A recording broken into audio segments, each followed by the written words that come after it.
करने वाले हैं जो अक्सर किसानों को, खासकर सब्जी उगाने वालों को परेशान करती है। मेरा मतलब है फसलों में पत्ती मोड़ने की समस्या। मिर्च और टमाटर में तो ये बहुत आम है और जानकारी ये है कि यह कोई छोटी मोटी बात नहीं है। उपज आप सोचिए 60 से 70% तक कम हो सकती है या कभी कभी तो पूरी फसल ही खत्म। पौधों की बढ़त रुक जाती है, फूल नहीं आते।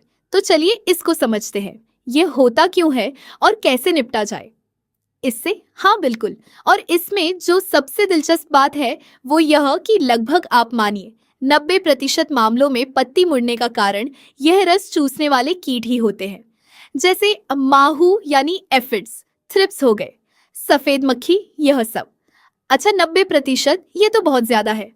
जी हाँ, यह कीट ना सिर्फ रस चूसकर पत्ती को कमजोर करते हैं बल्कि वो अपने साथ वायरस भी लाते हैं। और हाँ, एक बात और, आजकल जैसे मौसम बदल रहा है तो पौधों पर जो स्ट्रेस बढ़ रहा है ना, उससे भी वह इन कीटों के लिए आसान शिकार बन जाते हैं। हम मतलब कीट मुख्य विलन है। तो फिर पहचान बहुत जरूरी हो गई ताकि पता चले कि दुश्मन कौन है। जानकारी में एक आसान तरीका बताया गया है शायद। अगर पत्तियां ऊपर मुड़ रही हैं, हाँ, अगर ऊपर की तरफ मुड़ रही है पत्तियां तो ज्यादातर यह थ्रिप्स का संकेत होता है। वो नई मुलायम पत्तियों पर हमला करते हैं। और अगर पत्तियां नीचे की ओर झुक रही हैं या मुड़ रही हैं तो यह माइट्स यानी मकड़ी का काम हो सकता है। वो अक्सर पत्ती के नीचे छिपी रहती है। अच्छा, ऊपर मतलब थ्रिप्स, नीचे मतलब माइट्स। ये तो वाकई काफी काम की जानकारी है। बिल्कुल सही पहचान तो पहला कदम है, लेकिन उससे भी पहले आता है बचाव। खासकर मिर्च, टमाटर, बैंगन जैसी फसलें, इनमें यह समस्या ज्यादा देखने को मिलती है। तो इंतजार नहीं करना है कि समस्या आए, रोकथाम कर जोर देना है। रोकथाम कैसे, क्या करें? सबसे पहला और अच्छा उपाय है नीम तेल। अच्छा गाढ़ा वाला, मतलब 10,000 से 15,000 ppm का। इसका छिड़काव हर 10 से 15 दिन में करते रहे। यह एक जैविक तरीका है कीटों को दूर रखने का। नीम तेल ठीक है। और कुछ जानकारी में उन चिपचिपे कार्ड्स का भी जिक्र था, पीले और नीले रंग के स्टिकी ट्रैप्स। हाँ हाँ, स्टिकी ट्रैप्स बहुत कारगर है। यह पीला और नीला रंग खास तौर पर कुछ उड़ने वाले कीटों को, जैसे सफेद मक्खी और थ्रिप्स को अपनी तरफ खींचता है। वह आकर उस पर बैठते हैं और चिपक जाते हैं। अच्छा, तो उनका जीवन चक्र वहीं टूट जाता है। बिल्कुल उनकी आबादी नहीं बढ़ पाती। और सबसे अच्छी बात, हमें केमिकल पर निर्भरता कम करनी पड़ती है। हालांकि जानकारी यह भी कहती है कि रोकथाम के लिए अगर जरूरत लगे तो बहुत कम मात्रा में कुछ कीटनाशक इस्तेमाल किए जा सकते हैं, पर वो आखिरी उपाय होना चाहिए। हम समझ गया। ये तो हुई बचाव की बात, लेकिन मान लीजिए किसी की फसल में यह पत्ती मोड़ रोग लग चुका है। अब क्या जानकारी में एक बात थोड़ी निराशाजनक लगी कि जो पत्तियां बुरी तरह मुड़ गई हैं वो ठीक नहीं होंगी। हाँ, यह सच है। जो पत्तियां बहुत ज्यादा खराब हो चुकी हैं वो वापस पहले जैसी हरी भरी नहीं हो सकती। पर इसका मतलब यह नहीं कि उम्मीद छोड़ दें। अगर हम सही तरीके से काम करें तो बीमारी को फैलने से रोक सकते हैं। बाकी फसल बच सकती है। तो कैसे रोके, क्या करना होगा? सबसे पहले तो जो डालियां या पत्ते बहुत ज्यादा प्रभावित हैं उन्हें काट कर हटाना होगा। अगर कोई पौधा ही पूरा चपेट में आ गया है तो उसे उखाड़कर खेत से दूर नष्ट करना होगा। ये बहुत जरूरी है ताकि वायरस और कीट आगे ना फैले। ठीक है, प्रभावित हिस्से हटा दिए। उसके बाद फिर तो कीटनाशक ही डालने पड़ेंगे।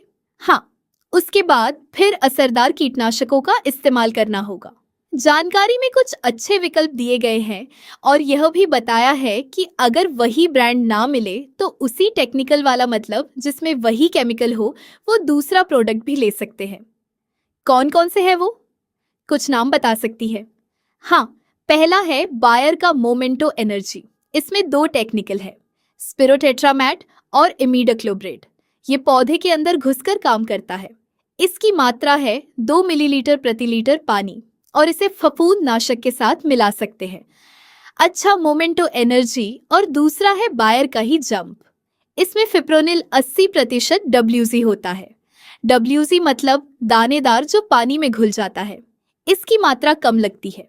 सिर्फ 2 ग्राम प्रति 15 लीटर पानी, ठीक है। जंप और कोई तीसरा है एफएमसी का रोग, और इसमें डायमेथोएट 30% ईसी होता है। ईसी मतलब जो पानी में मिलकर दूधिया घोल बनाता है। इसकी मात्रा भी 2 मिली प्रति लीटर पानी है। इसे भी फफूंदनाशक के साथ मिला सकते हैं। यह अलग अलग रसायन अलग अलग कीट समूहों पर असर करते हैं। लेकिन जानकारी में एक चौथे कीटनाशक का भी इशारा था, जिसे सबसे खतरनाक या शायद सबसे ज्यादा प्रभावी कहा गया।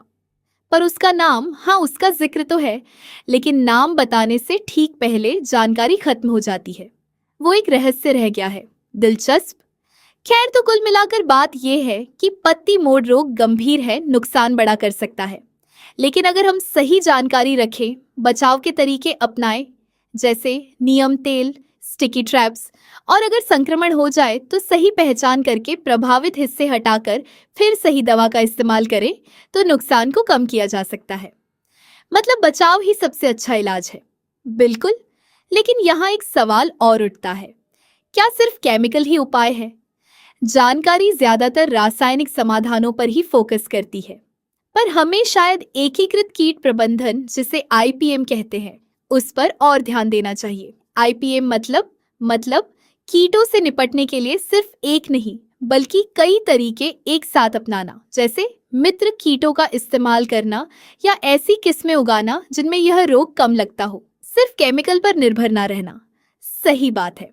और एक आखिरी बात जो सोचने वाली है, आपने शुरू में जलवायु परिवर्तन का जिक्र किया था, तो हमें यह भी सोचना होगा कि यह जो मौसम बदल रहा है, इससे कीटों का व्यवहार कैसे बदल रहा है।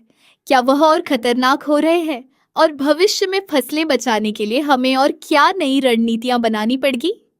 यह भी एक बड़ा सवाल है।